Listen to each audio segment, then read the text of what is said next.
Coming up, the sentencing of Ali Yunus, the University of Iowa student that committed the violent crime that shocked Iowa City. And a judge blocks the state from removing historical artifacts in Iowa City. What it means for the future of the State Historical Society. And what Iowa football players say they can expect for next season.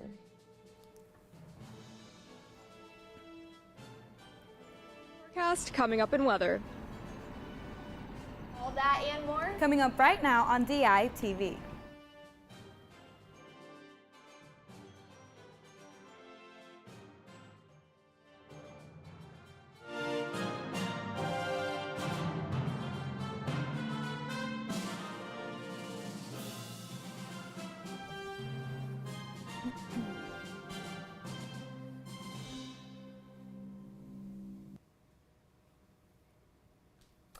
Good morning from Iowa City. It is Wednesday, April 29th. I'm Grace Lathrop. And I'm Camila Muniz. And the third member of our team, Avery Evans, is live outside to tell us today's weather story.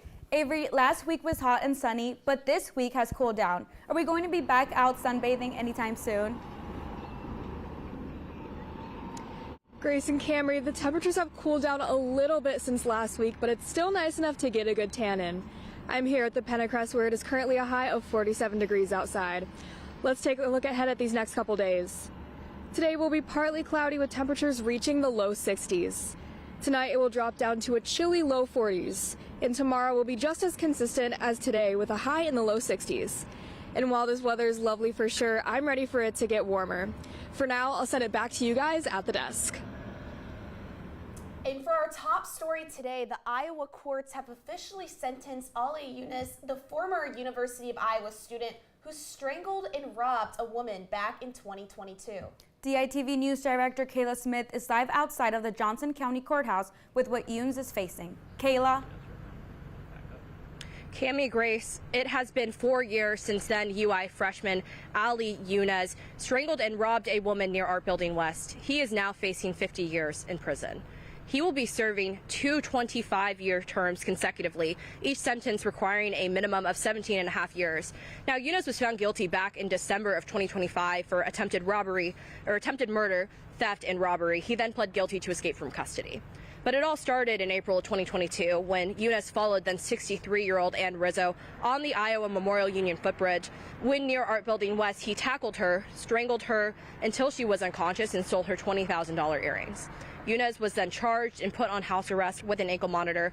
And with the help of his parents, Yunus actually fled the country to Jordan in 2023 while awaiting trial.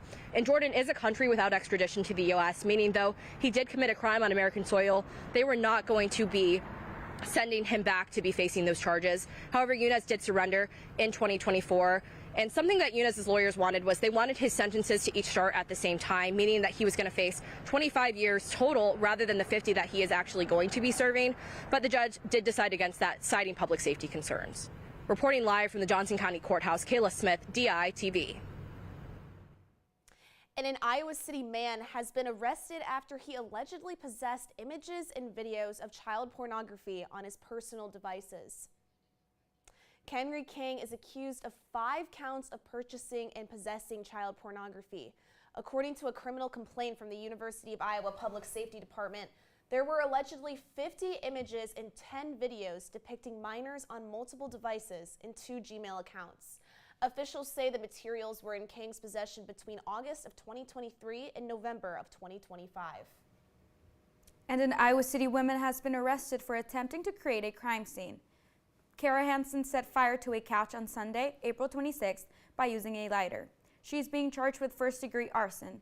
According to police, Hansen showed little remorse, and there are no reported injuries, and an estimated $25,000 in damages. One person displaced who is being helped by the American Red Cross. And a judge is blocking the state from moving historical artifacts out of Iowa City. That's right, it's keeping the State Historical Society's Research Center in limbo as legal battles continue. DITV's Liz Schultz is live in studio with the latest. Liz?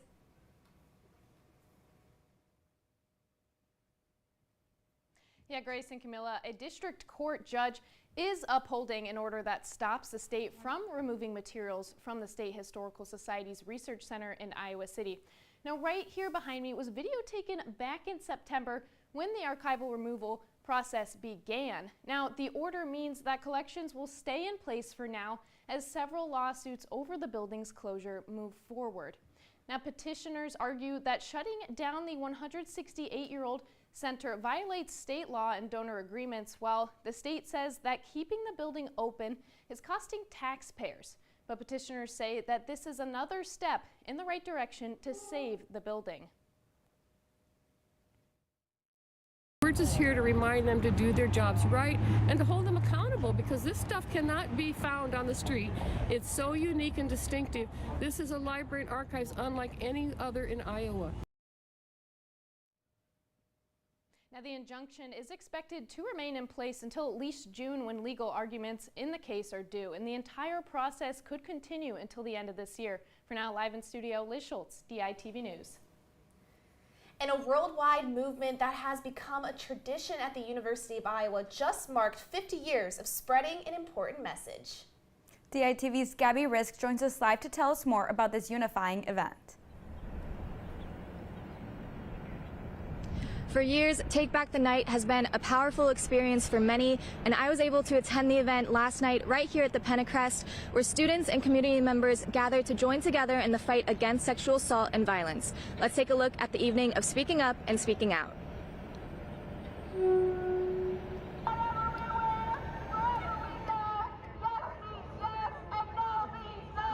A movement that started in the 1970s is still going strong 5 decades later. But Take Back the Night's long legacy is one that is both empowering and frustrating, seeing as the fight against sexual assault and violence is still one that continues to be needed.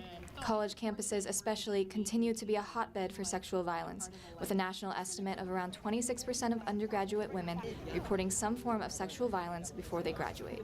For men, roughly 7%. Which is why the University of Iowa's Women's Resource and Action Center is dedicated to hosting this event every year to both create a safe space to share stories and to spread awareness of the issue. You know, of course we don't want to think about these things. Of course we don't want to think about the terrible statistics around sexual violence, especially for undergraduates. This event is saying not only are we going to talk about it, but we should talk about it, because talking about it is actually healing and helpful.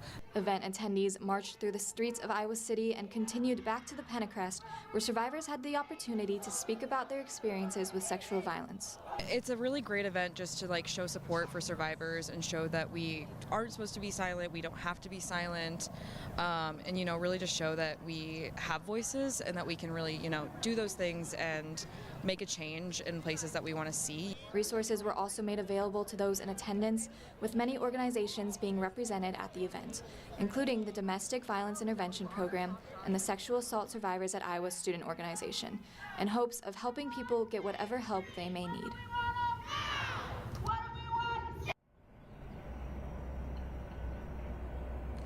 Last night gave so many here in our community the opportunity to come together and show support in making this campus a safer place for everyone. Live from the Pentecrest, Gabby Risk, DITV. The Iowa City Housing Authority has begun organizing a nonprofit that allows the opportunity to join a better housing program. After being approved by the Iowa City City Council, the nonprofit will allow the Iowa City Housing Authority to join Section 8 housing plans. According to the RAD Resource Desk, Section 8 is more reliable when it comes to funding than what local public housing authorities receive. Section 8 is a federal assistance program that helps low-income families, the elderly, and disabled individuals afford private market housing. Tracy Heitschuh, the Neighborhood and Development Service Director for the Iowa City government, stated that organizing a nonprofit is what the authority needs to continue to operate, since they have been losing money over the last 5 years. And the United States got a royal visit on Monday. DITV's Ryan Lynch is live in the newsroom with the latest on the British royalty. King Charles and Queen Camilla of the United Kingdom visited Washington, D.C. on Monday. The royalty met President Trump and First Lady Melania Trump at the White House for tea. King Charles spoke to Congress yesterday and encouraged renewing cooperation between the United States and the United Kingdom.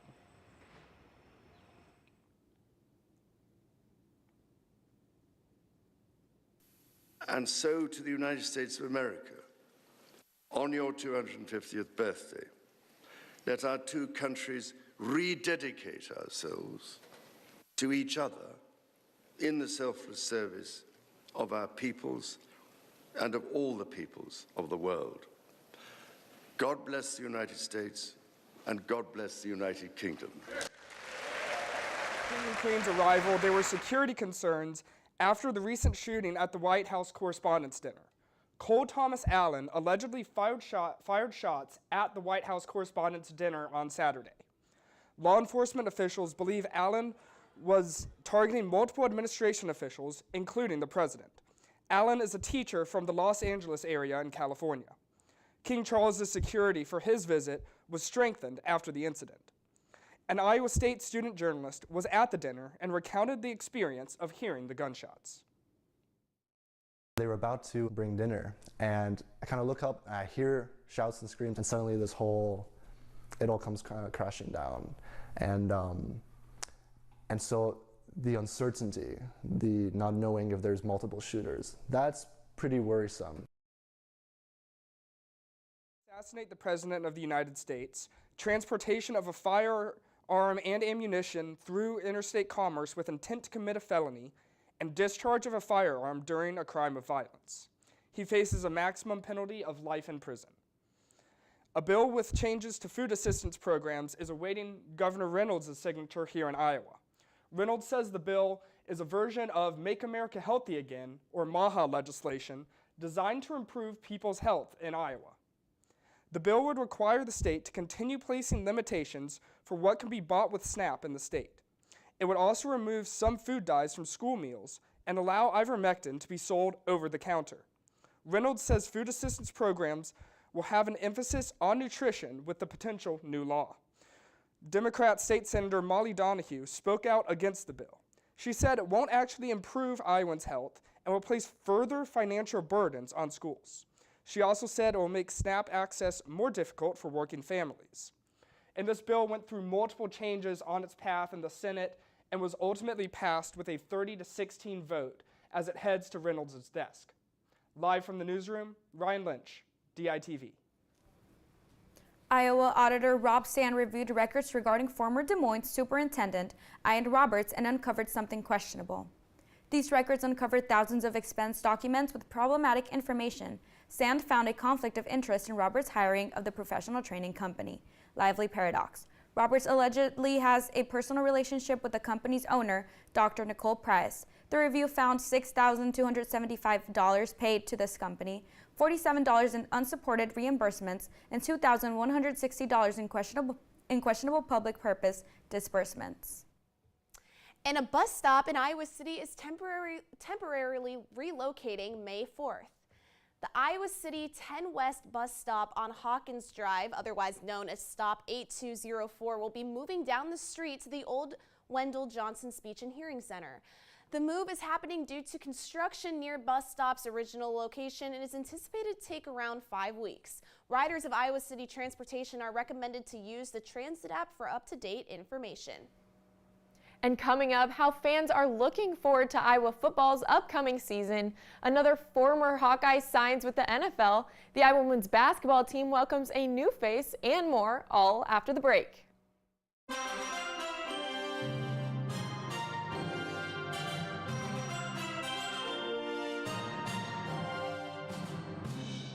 Happy 20 years DITV. My name is Sydney Zaks and I graduated in the spring of 2019.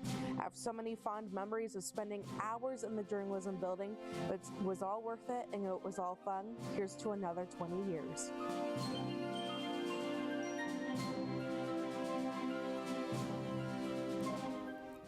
And welcome back to DITV. Let's just send it back outside to Avery, who has our forecast for the week ahead.